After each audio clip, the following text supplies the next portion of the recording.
গতকালকে তারেক সাহেব যেটা বলেছেন এটা খুবই দুর্ভাগ্যজনক যে বাংলাদেশ যাতে করে মৌলবাদীদের অভয়ারণ্য না হয়ে যায় সেই জন্য সজাগ থাকতে হবে, সচেতন থাকতে হবে। মৌলবাদ কাকে বলে, কত প্রকার, কি কি? মৌলবাদ বলতে উনি কাকে বুঝিয়েছেন, কি বুঝাচ্ছেন? মৌলবাদের যে ধোঁয়া, জঙ্গিবাদের যে ধোঁয়া, এই ধোঁয়া তো ফ্যাসিস্ট হাসিনার বক্তব্য। এটি একটা চক্রান্তের নাম, এটা একটা ষড়যন্ত্রের নাম। এটা ইসলামপন্থীদেরকে অবদমিত করার জন্য একটা ষড়যন্ত্র এবং চক্রান্ত ছাড়া আর কিছুই নয়। এই ধরনের বক্তব্য যারা দেবেন জনগণ তাদেরকেই প্রত্যাখ্যান করবে।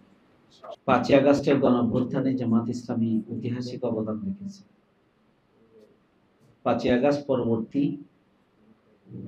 জামাত ইসলামীর আমিরে জামাত এবং জামাত ইসলামী অন্তর্বর্তীকালীন সরকারকে তার কাজে সার্বিকভাবে সহযোগিতা করা, ভুল ত্রুটি হলে তা তুলে ধরা এবং সংকটে ঝুঁকিপূর্ণ সময়ে দায়িত্বশীল ভূমিকা পালন করেছে জামাত ইসলাম। আলহামদুলিল্লাহ, দেশের জনগণ জামাতের ব্যাপারে আস্থা রাখছে এবং উত্তরোত্তর জামাত ইসলামীর প্রতি সমর্থন, ভালোবাসা, আস্থা এটা বৃদ্ধি পাচ্ছে। আলহামদুলিল্লাহ। আমরা চাইলে আমাদের শীর্ষ নেতৃবৃন্দের বিচারিক হত্যা না, এটা খুন করা হয়েছে, আমরা তার প্রতিশোধ নিতে পারতাম। আমরা চাইলে আমাদের হাজার হাজার নেতাকর্মীর প্রতিশোধ নিতে পারতাম, কিন্তু জামাত ইসলামী বাংলাদেশ এটি করে নাই। বরং জামাত ইসলামী যাতে করে ৫ই আগস্ট পরবর্তী দেশের আইন শৃঙ্খলা পরিস্থিতি যেন ভালো থাকে, যাতে করে কোনো নৈরাজ্যকর পরিস্থিতি দেশে তৈরি না হয়, দেশে যেন কেউ ৫ই আগস্ট গণ অভ্যুত্থান পরবর্তী দেশে একটা বিশৃঙ্খল পরিস্থিতি যেন তৈরি করতে না পারে, সেই জন্য আমিরে জামাত এবং জামাত ইসলামের পক্ষ থেকে আমরা বারবার দৃষ্টি আকর্ষণ করেছি। জামাত ইসলামী বাংলাদেশ আলহামদুলিল্লাহ এই সব কার্যক্রমের কারণে ইতিমধ্যে জামাত ইসলামীর ব্যাপারে জনগণের আগ্রহ এবং আস্থার জায়গায় যে জায়গায় এসে দাঁড়িয়েছে এটা উত্তরোত্তর বৃদ্ধি পাচ্ছে। আলহামদুলিল্লাহ।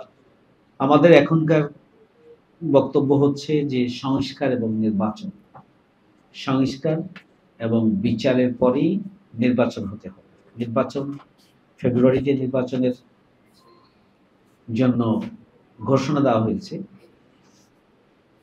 সরকারের পক্ষ থেকে। আমিরে জামাতের পক্ষ থেকে ফেব্রুয়ারিতে ইলেকশনের জন্য আগেই বলা হয়েছে যে জুনের আগে যদি ইলেকশন করতে হয় তাহলে একটা হচ্ছে মধ্য ফেব্রুয়ারির সময় আর একটা হচ্ছে মধ্য এপ্রিল সময়, এই দুই সময়ের মধ্যে নির্বাচন করতে হবে। আমিরে জামাত বলেছেন সরকার ইতিমধ্যে মধ্য ফেব্রুয়ারিতে ইলেকশনের জন্য তারিখ ঘোষণা করেছে। আমরা খুবই পরিষ্কারভাবে সরকারের কাছে দাবি জানিয়ে আসছি যে আমাদের যে ঘোষণাপত্র দেওয়া হয়েছে এটা অপূর্ণাঙ্গ, এটাকে পূর্ণাঙ্গ করতে হবে এবং ঘোষণাপত্রকে আইনি কাঠামোর আওতায় নিয়ে আসতে হবে, আইনগত এবং সাংবিধানিক ভিত্তি দিতে হবে। আমরা বলেছি যে জুলাই সনদে আইনি ভিত্তি দিতে হবে, সাংবিধানিক ভিত্তি দিতে হবে।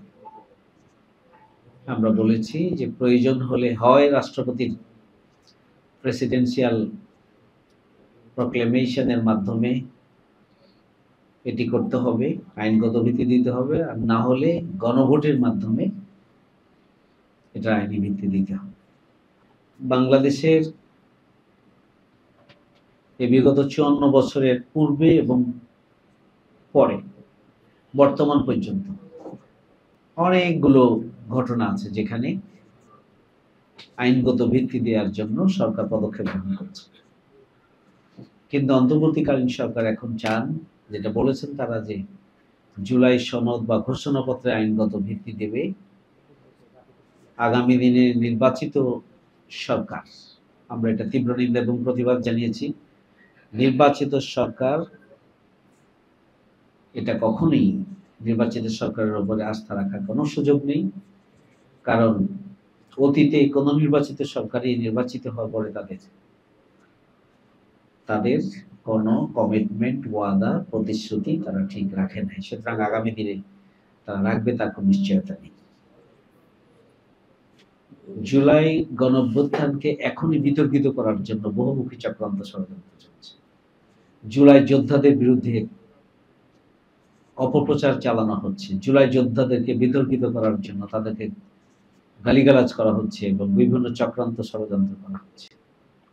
যে জুলাই আন্দোলনের মধ্য দিয়ে, অভ্যুত্থানের মধ্য দিয়ে আমরা নতুন বাংলাদেশ পেলাম, যারা বিগত 15.5 বছরে আপনারা দেখেছেন যে যারা একটা বালির ট্রাক সরাতে পারে তারা এখন বড় বড় কথা, এগুলো অগ্রহণযোগ্য, এটা বিব্রতকর এবং জনগণ এগুলোকে ভালোভাবে নেয় না, সেটাও বোধহয় বোঝার শক্তি তাদের নাই। যে যদি জুলাই কোনো অভ্যুত্থান না হতো তাহলে কিছুদিনের মধ্যেই আমরা এই সরকারকে সরিয়ে দিতাম, এই ধরনের কথাও বিএনপির স্থায়ী কমিটির সদস্যরা, তারাই 5ই আগস্টের আন্দোলনের সময় বলেছে যে এই আন্দোলনের সাথে আমাদের কোনো সম্পর্ক নেই, বিএনপির মহাসচিব বলেছে। এখন আবার বলা হচ্ছে যে তারাই মাস্টার মাইন্ড এই আন্দোলনের। জনগণ প্রতিদিনই এমন কিছু কথাবার্তা বলে যে জনগণ তাদের প্রতি আরো বীতশ্রদ্ধ হয়, এটিও বোঝার শক্তি তাদের। গতকালকে তারেক সাহেব যেটা বলেছেন এটা খুবই দুর্ভাগ্যজনক, যে বাংলাদেশ যাতে করে মৌলবাদীদের অভয়ারণ্য না হয়ে যায় সেই জন্য সজাগ থাকতে হবে, সচেতন থাকতে হবে। মৌলবাদের যে ধোঁয়া, জঙ্গিবাদের যে ধোঁয়া, এই ধোঁয়া তো ফ্যাসিস্ট হাসিনার বক্তব্য। এখন বাংলাদেশের ইসলামপন্থীদের উত্থানকে যদি মৌলবাদের উত্থান হিসাবে কেউ চিহ্নিত করতে চায় সেটা খুবই দুর্ভাগ্যজনক, এবং এদেশের জনগণ মানসিকভাবে আর সেই পজিশনে নেই। দেশের জনগণ আগামী দিনে সত্য, সুন্দর এবং একটা কল্যাণ রাষ্ট্র প্রতিষ্ঠার জন্য ইসলামী সমাজ প্রতিষ্ঠার আন্দোলনেই তারা সমর্থন দেবেন, সেই ধরনের একটা মানসিক প্রস্তুতি গ্রহণ করছে। মৌলবাদ কাকে বলে, কত প্রকার, কি কি মৌলবাদ বলতে উনি কাকে বুঝিয়েছেন, কি বুঝাচ্ছেন? এটা একটা গালি, এটি একটা চক্রান্তের নাম, এটা একটা ষড়যন্ত্রের নাম, এটা ইসলামপন্থীদেরকে অবদমিত করার জন্য একটা ষড়যন্ত্র এবং চক্রান্ত ছাড়া আর কিছুই নয়। এই ধরনের বক্তব্য যারা দেবেন জনগণ তাদেরকেই প্রত্যাখ্যান করবে।